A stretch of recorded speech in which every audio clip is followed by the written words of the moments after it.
So this morning, ladies and gentlemen, we are with the beast. The beast, the KTM 1290 SuperDuke R.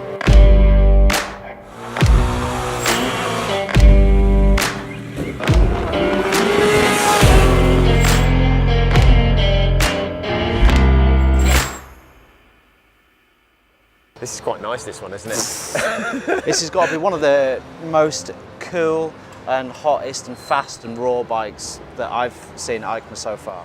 Yeah, I mean, they're focusing on the same theme as the original bike with this new launch, aren't they? And they're just effectively saying that it's even more beastly than the original.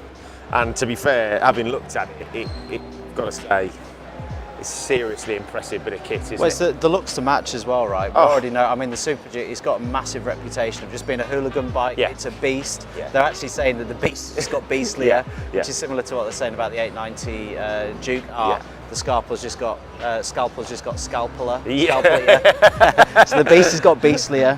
And I mean, hey, everything about it screams beast. I mean, 1290 twin.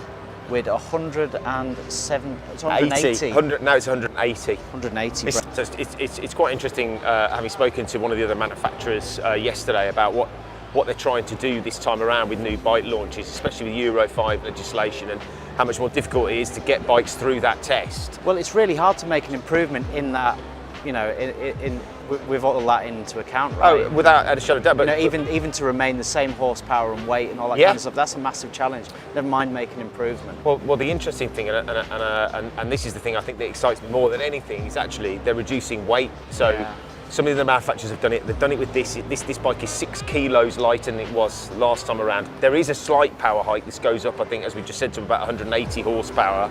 But a reduction in weight has multiple benefits. It means the bike's easier to slow down. It means the emissions are lower. It means it's faster. It means it's more agile. It's more flickable. There are so many more benefits.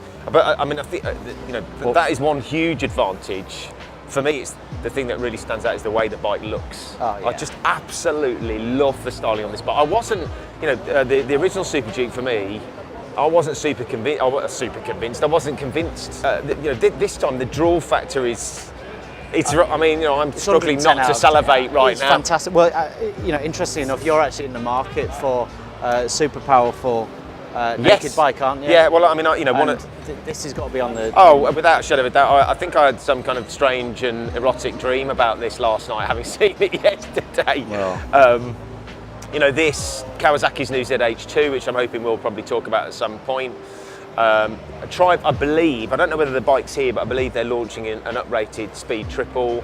I just love a good naked, but I've got to say, at the moment, this is top of the list. I've looked at Ducati's new V4 Street Fighter, which I'm assuming we'll talk about as well. But for me, at the moment, this is top of the pile. Yeah. I mean, it's fantastic. I love what they've done with the exhaust system. Obviously, the camera's around there, but the exhaust system looks fantastic, in my opinion. Obviously, this one's been fit with a full Akroprovich system, but even the standard one looks absolutely mint. Well, I mean, I think this is going to be a massive favourite for this bike. One of the things that we were talking about with Ollie, who's on our camera today, last night when we first saw the bike, was the standard system.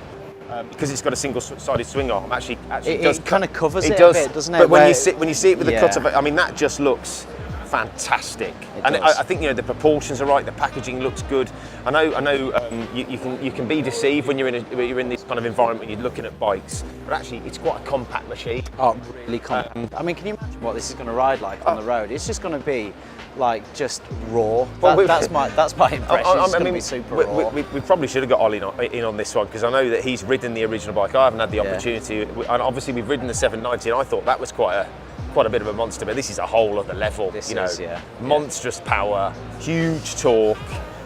It's just a wheelie machine. It's a hot rod. It's the kind of hot rods of the Super Nakeds, isn't it? And everybody seems to be kind of just incrementally increasing power and dropping weight, and they've done pretty much the same thing with this machine. That being said, though, it has got all the bits to sort of complement that, so it's not just all power. I mean, they've done a huge amount of work on the chassis. And that's actually the big thing that KTM are talking about, is the chassis, making it stiffer, better handling, more agile, and of course more stable, and pairing it with some fantastic components. I mean, WP Apex Pro suspension, which is just phenomenal. Yeah. These brand new Brembo Stylema, yeah, which Stylema. again is the kind of Really the new clever M50.